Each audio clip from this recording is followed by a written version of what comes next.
Assalamualaikum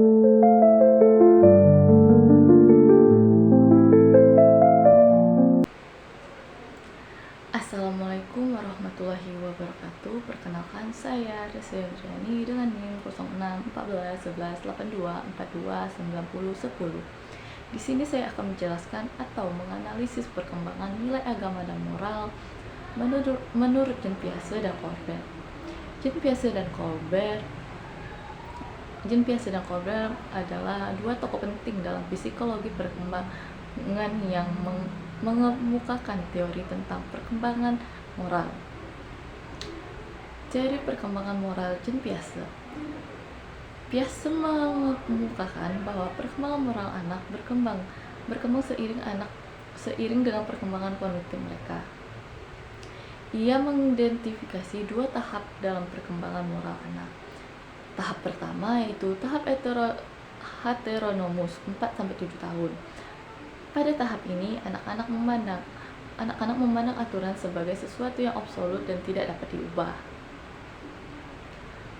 Mereka percaya bahwa aturan berasal dari otoritas eksternal, seperti orang tua atau guru, dan mereka cenderung menghindari hukuman daripada memahami makna dari aturan tersebut. Moralitas mereka bersifat otoriter, di mana yang benar adalah apa yang disetujui oleh orang dewasa dan yang salah adalah yang dihukum. Contohnya, untuk usia 4-8 tahun, seorang anak berusia 5 tahun mungkin percaya bahwa mengambil permen tanpa izin adalah salah karena dia tahu itu akan dihukum, tanpa memahami alasan mengapa mengambil permen itu tidak baik. Yang kedua, tahap otonom, sekitar 10 tahun ke atas. Pada tahap ini, anak-anak mulai memahami bahwa aturan adalah hasil dari kesepakatan sosial dan dapat diubah. Mereka mulai mempertimbangkan niat di balik tindakan dan memahami bahwa kesalahan tidak selalu berarti hukuman, tergantung pada konteks dan alasan di baliknya. Contohnya, untuk usia 4-8 tahun, pada usia 8 tahun, seorang anak mungkin mulai memahami bahwa meminjamkan mainan kepada teman tanpa izin bisa salah jika itu merugikan teman lain, meskipun mereka tidak dihukum. Yang kedua, teori perkembangan moral Colbert. Colbert mengembangkan teori perkembangan moral Piaget dan membaginya menjadi 3 tingkat utama dengan 6 tahap perkembangan moral. Setiap tahap menunjukkan cara individu memandang dan membuat keputusan moral. Seiring dengan usia dan perkembangan kognitif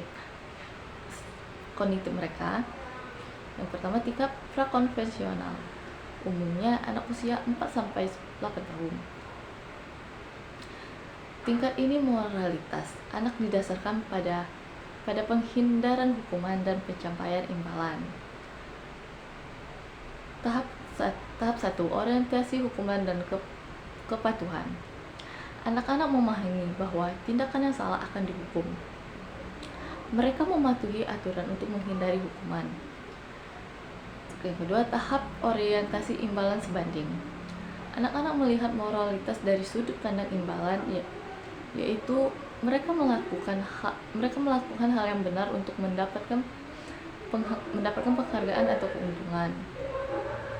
Contohnya, untuk usia 4-8 tahun, anak berusia 6 tahun mungkin berbagi mainannya hanya karena ingin teman mereka membalas dengan berbagi mainan juga, atau mereka mengikuti aturan permainan hanya karena takut dihukum jika melanggar. Tingkat konvensional, umumnya remaja dan dewasa. Pada tahap ini, moralitas berkaitan dengan memenuhi harapan sosial, menjaga ketertiban sosial. Tahap orientasi, pada hubungan interpersonal, anak-anak terutama yang lebih tua ingin menyenangkan orang lain dan memenuhi harapan mereka, seperti menjadi anak yang baik atau teman yang setia. Tahap orientasi atau orientasi hukum dan ketertiban. Anak-anak atau remaja mulai memahami pentingnya mematuhi aturan dan hukum untuk menjaga keteraturan sosial. Contohnya untuk usia 4-8 tahun. Seorang anak berusia 7 tahun mungkin mematuhi aturan di sekolah karena ingin dilihat sebagai anak yang baik oleh guru dan teman-temannya. Meskipun mereka tidak selalu sepenuhnya memahami mengapa aturan itu ada,